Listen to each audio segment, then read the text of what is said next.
Morning বন্ধুরা, আজকে আমাদের বাড়িতে মা ভোলা মাছ আনছে। এই ভোলা মাছ আলু বেগুন দিয়ে পাতলা ঝোল হবে।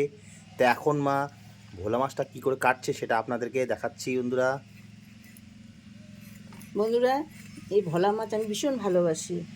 আমার মেয়েকে বলছি, আজকে যদি বাজারে যাচ্ছি, যদি ভোলা মাছ পাস আমার জন্য নিয়ে আসিস। তো নিয়ে আসছে। এটা হচ্ছে পাতলা ঝোল হবে, খুব টেস্টি হয় পাতলা ঝোল। আর এর চচ্চড়িও খাইতে পারেন, চচ্চড়িও খুব টেস্ট হয়। বানিয়ে খাবেন, দেখবেন সেই। তো কি করে বানাবে এই পাতলা আলু বেগুন দিয়ে পাতলা ঝোল, তো এটা আপনাদেরকে ভিডিওর মাধ্যমে দেখাবো বন্ধুরা। ধন্যবাদ বন্ধুরা। প্রথমত মাছগুলোকে ভেজে নিব, তার জন্য কড়াই বসিয়ে দিয়েছি। তো কড়াইটা আশা করি গরম হয়ে গেছে। এখন আমি তেল ঢেলে দেবো। কড়াই গরম হয়ে গেছে, এখন আমি তেল দিয়ে দিচ্ছি। মাছটা ভেজে নিব। তেল গরম হয়ে গেছে, এখন এই মাছগুলো ছেড়ে দিব।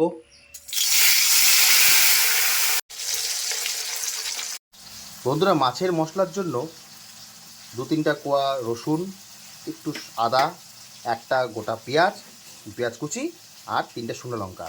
এখন এটা সুন্দর করে শিলপাটাতে বেটে নিব।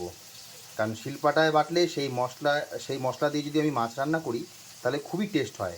মিক্সচারে রান্না করি, মিক্সচারে পেস্টে করি, কিন্তু অত খুব একটা ভালো টেস্ট হয় না। তাই আজকে ভাবলাম যে শিলপাটাতেই আজকে মশলাটা বাটবো, তাহলে মাছটা খুবই টেস্ট হবে, মাছের ঝোলটা খুবই টেস্ট হবে বন্ধুরা। তাই এখন আমি বাটছি। বন্ধুরা, মাছ ভাজা হয়ে গেছে, আমি এখন মাছগুলো তুলে নিচ্ছি। মাছের ঝোলে দেওয়ার জন্য একটু সামান্য পরিমাণে বড়ি এখন এটা ভেজে নিব। কারণ বড়িটা দিলেও খুব টেস্ট হয় মাছের ঝোলটা। তাই আমি আজকে ভাবছি আলু বেগুন আর ডালের বড়ি দিয়ে মাছের ঝোলটা বানাবো।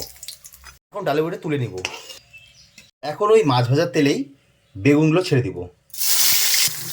বেগুনগুলো ভেজে নিচ্ছি।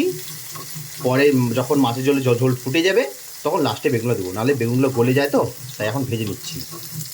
এখন একটু গুঁড়া জিরা 1 চামচের মতো দিচ্ছি। এটাও ভালো মতো মশলার সঙ্গে পেস্ট করে নিব। এটাকে ভালো করে বেটে নিই। বেগুনগুলো ভাজা হয়ে গেছে, এখন তুলে নিব।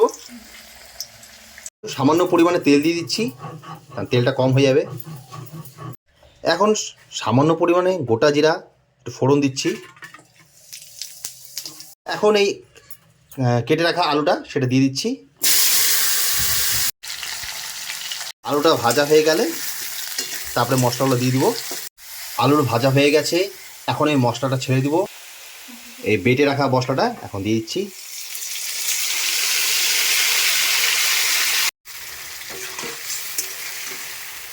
ভালো করে ভেজে নিতে হবে।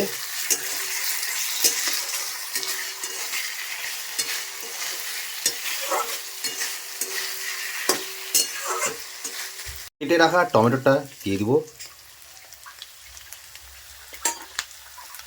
মশলাটা ভালো মতো ভাজা হয়ে গেছে, এই মশলা থেকে তেল ছেড়ে দিচ্ছে বন্ধুরা। আমি এখন এর মধ্যে জল দিয়ে দিব।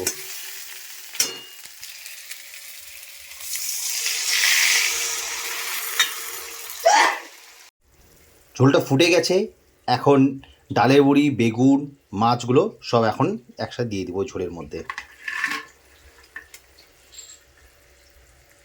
এখন ঢেকে দিব কিছুক্ষণের জন্য। ভালো মতো ঝোলটা ফুটে গেলে তারপরে কাঁচা লঙ্কা উপর থেকে ছিটিয়ে ঝোলটা নামিয়ে দিব। ঢাকাটা তুলে দিব।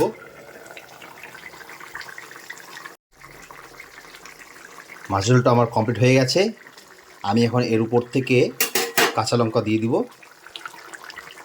অল্প কয়েকটা কাঁচা লঙ্কা কেটে রেখেছিলাম, সেটা দিয়ে দিব। এটা সেন্ট হবে, ভালো টেস্টের জন্য দিচ্ছি।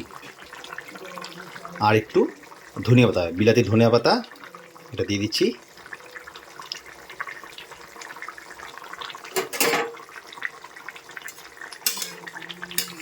আমার মাছের ঝোল রান্না কমপ্লিট হয়ে গেছে বন্ধুরা, এখন নামিয়ে দিব।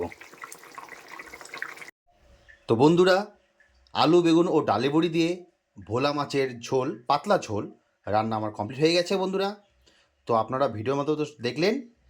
তো ভিডিওটাতে যদি ভালো লেগে থাকে তাহলে অবশ্যই লাইক, কমেন্ট অ্যান্ড সাবস্ক্রাইব করে আমাকে সহায়তা করবেন এবং আমার পাশে থাকবেন বন্ধুরা।